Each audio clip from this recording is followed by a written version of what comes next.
มวมีปัญหาทางระบบหายใจหรอทำไมน้องหายใจแรงจังอะป้าโดนตกทีเดียวเลยอาชูมาตอนนี้ช่องอาจูมามีเมมเบอร์ชิพแล้วนะคะใครอยากได้สิทธิพิเศษต่างๆก็สมัครตรงนี้เลยอาจูมาสวัสดีค่ะน้องหนึ่งเองค่ะถ้าใครดูคลิปที่แล้วของเขานะคะก็จะรู้ว่าเขาเนี่ยมีสมาชิกใหม่ก็คือเอสเมอร์ค่ะเอสเมอร์กินอะไรลูก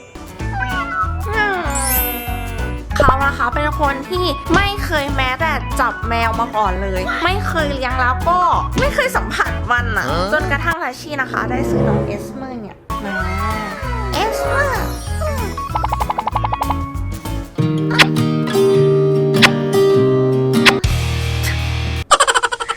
ตอนแรกนะคะเขาก็คิดว่าแบบเฮ้ยแมวกับหมายังไงอะมันก็ต้องเลี้ยงคล้ายๆกันปะเพราะแบบมันเป็นสัตว์ที่เลี้ยงในบ้านได้อะมันไม่ได้ต่างกันมากหรอกจนกระทั่งเขาได้มาเลี้ยงมันจริงๆเท่านั้นแหละเขารู้แล้วเอสเมอร์เจ้าเนี่ยเดซันเอาไปแล้วซึ่งวันนั้นเป็นวันแรกเขาก็พยายามเล่นกับมันแบบพยายามหาของเล่นแปลกๆอะไรเงี้ยทำให้น้องเนี่ยผ่อนคลายแล้วก็รู้สึกว่านี่คือบ้านค่ะสักพักหนึ่งขณะที่เขาเนี่ยกำลังเล่นกับเอสเมอร์อยู่ใช่ปะมันก็มานั่งข้างๆเขาเลยแล้วเขาก็ได้ยินเสียงเสียงเหมือนเครื่องจักรตอนแรกค่ะเขาก็คิดว่าแบบเฮ้ยหรือว่ารถแถวหมู่บ้านขับผ่านบ้านมีคนมาจอดรถอะไรหรือเปล่าทำไมเสียงมันดังจังเลยคิดว่าเฮ้ยมันต้องเป็นรถแหละสักพักหนึ่งเขาก็เล่นกับมันไปชึบเสียงนั้นมันก็ยังไม่หายไปเว้ยเขาก็เลยเอาหูไปฟังที่ตัวเอสเมอร์อย่างเงี้ย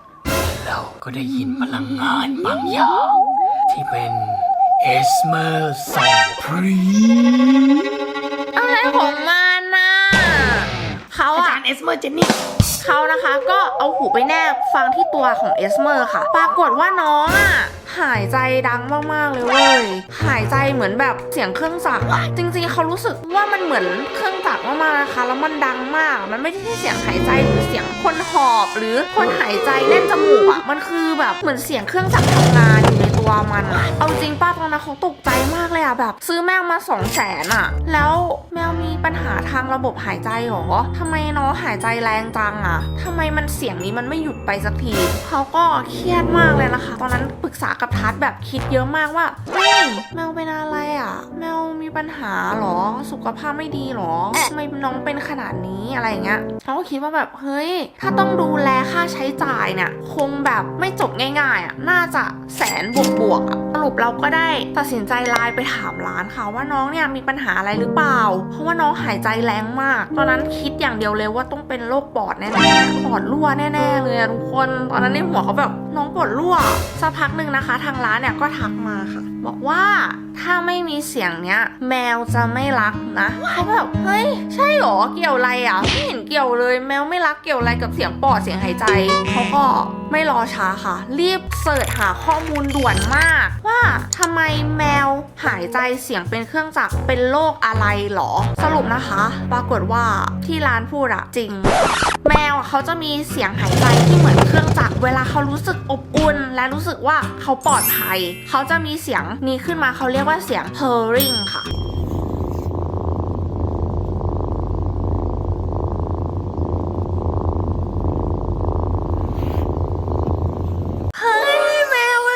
มันมีอะไรอย่างนี้ด้วยหรอเจ๋งมากซึ่งเขาบอกว่าสัตว์ที่คล้ายๆแมวก็คือเสือใช่ไหมก็จะมีเสียง purring อันนี้เหมือนกันแต่ว่าเสียงจะแบบดังมากซึ่งน้องแมวนะคะก็ทำเสียง purring กับเขาตั้งแต่วันแรกเลยทำให้เขาเนี่ยยิ่งหลงมันเข้าไปใหญ่เขาก็เลยกลายเป็นทาสมันไปเลยค่ะแล้วมันรักเขา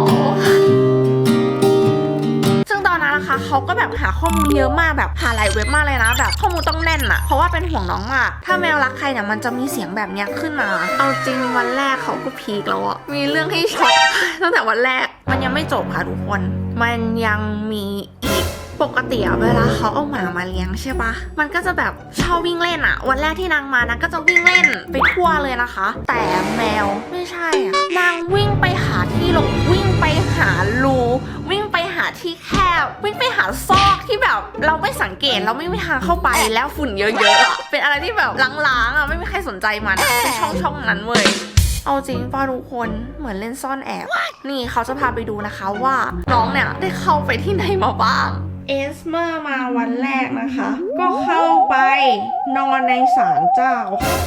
เข้าไปนอนแล้วก็เข้าไปเล่นในนี้นะคะ ตอนนั้นคือเขาแบบหามันไม่เจอเว้ยอยู่ดีๆไปเจอมันอยู่ในเนี้ยช็อกเอสเมอร์มันไม่ใช่ที่เล่นลูกยังไม่จบค่ะที่เอสเมอร์นะคะ ได้เข้าไปในซอกเนี้ยทุกคนมันเป็นซอกนี้ไม่มีใครสนใจไม่มีคนทำความสะอาดมันด้วยซ้ำอ่ะน้องก็เข้าไปหลบเป็นเวลานานเลยนะคะซึ่งทำให้เราเนี่ยเหมือนเล่นซ่อนแอบกับนางหาไม่เจอแล้วก็ยังมีซอกนี้ซอกหลังตู้เย็นก็ไม่รอดสายไฟตรึมซอกที่วางของรกๆนางก็เข้าไปนอนในหลืบๆตรงนี้ก็ไม่เว้นค่ะเขาก็ไม่รู้นะคะว่ามันหลงรักอะไรตรงนี้นะทุกครั้งที่ปล่อยมันออกมามันจะมามุดอยู่ในรองเท้าสักคู่เนี่ยแหละเอาจริงแค่เอสเมอร์รู้จักชื่อตัวเองอ่ะเขาโคตรดีใจสอนยากมากเลยนะคะก่อนมันจะรู้จักชื่อตัวเองอ่ะแต่รู้จักไปก็เท่านั้นอ่ะวิ่งมาแล้วก็วิ่งไปทำไมอ่ะเอสเมอร์มานี่มาเอสเมอร์ไปนี่มากลับบ้านดีกว่าเอสเมอร์ไม่เอาเอสเมอร์ดีเรียกก็ไม่สนใจทุกคนมันทำให้เขารู้ว่าอุ้ยอะไรเอสเมอร์ทำไมลูกทุกคนมันทำให้เขารู้ว่าการเลี้ยงแมวอะถึงแม้มันจะรู้จักชื่อแต่มันจะมาหรือไม่มาก็ต้องตามใจมันทาสเรามันเป็นทาสมันเขาสังเกตมากเลยนะคะเวลาที่เขาเนี่ยอยากจะเล่นกับเอสเมอร์แบบไปอุ้มมันไปแบบเกาพุงหรือว่าไปจุ๊บอย่างเงี้ยน้องเนี่ย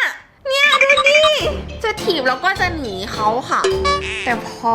เมื่อไหร่ที่เขาทำงานหรือว่าไม่สนใจมันเนี่ยสิ่งที่เกิดขึ้นอ่ะก็จะเป็นอย่างนี้ไม่เอาลูกทำงานอยู่เอง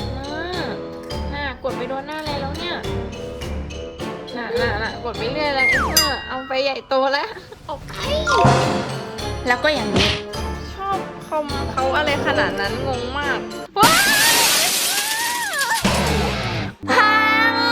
คือเขาอะทำงานไม่ได้เลยนะคะเวลาไม่สนใจอะนางก็จะมาป้วนเปี้ยนมาเล่นมาแบบให้เราสนใจอะแต่เมื่อไหร่ให้เราสนใจนางก็จะวิ่งหนีค่ะ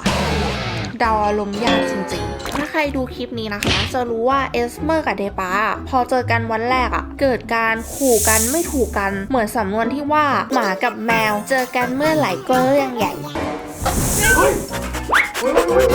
ตอนนั้นเอาตรงว่าเขากระทัดเครียดมากเลยนะคะแบบว่ามันจะเล่นด้วยกันไม่ได้เลยจริงๆหรอแต่ปรากฏว่าเขาก็พยายามปล่อยแมวกับหมาเนี่ยให้มาเจอกันบ่อยๆอะค่ะไม่ขู่กันแล้วไม่ขู่กันแล้วเย้ดีมากเดี๋ยวป้าโดนตบทีเดียวเลยแล้วอยู่ดีๆอะนางก็เล่นกันเลย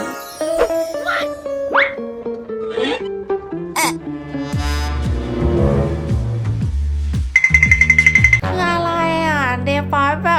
าคิดว่าตัวเองเป็นแมวเหรอเดฟาจะมุดโซฟาตามเอสเมอร์อะทุกคนเฮ้ยมันเล่นกันได้จริงๆว่ะหมากับแมวมันอยู่ด้วยกันได้จริงๆนะคะนอกจากเนี้ยน้องยังแบบนอนด้วยกันนะทุกคนนางนอนด้วยกันว่านางนอนด้วยกันเองอะหันมาตกใจเลยน่ารักนะเนี่ยพี่ชายกับน้องชายเดฟานอนใช่ไหมเอสเมอร์ก็นอนซบโคตรน่ารักเลยซึ่งตอนนี้นะคะเขาก็ปล่อยเอสเมอร์กับเดปาเนี่ยอยู่ในห้องเดียวกันแบบไม่ต้องปิดกรงใครแล้วตอนนี้คือนางเล่นกันได้แล้วตอนนางก็เล่นกันอยู่ค่ะเดปาเอสเมอร์เนี่ยอันนี้คือเล่นกันแล้วใช่ไหมลูก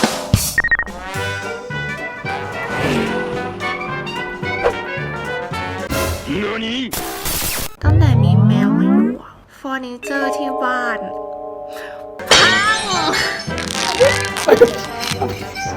นึกว่าสไปเดอร์แมน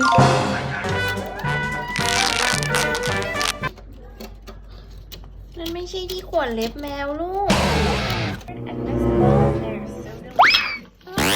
เอสว่าเจ็บไหมลูกทุกคนน้องขวนทุกอย่างเลยนะคะแล้วก็กัดทุกอย่างแล้วจะชอบกัดในสิ่งที่มันไม่ควรจะกัดคันบ้านเจอ บ้านแกพังแน่ ม่านเกือบพัง เอสเมอร์กับกระเป๋าหลุยโอป้าอย่างเมามันดูสิน่าจะชอบ กัดลุยกูทำไม ขนาดกระเป๋าหลุยก็ยังไม่เว้น กระแสไฟไม่ได้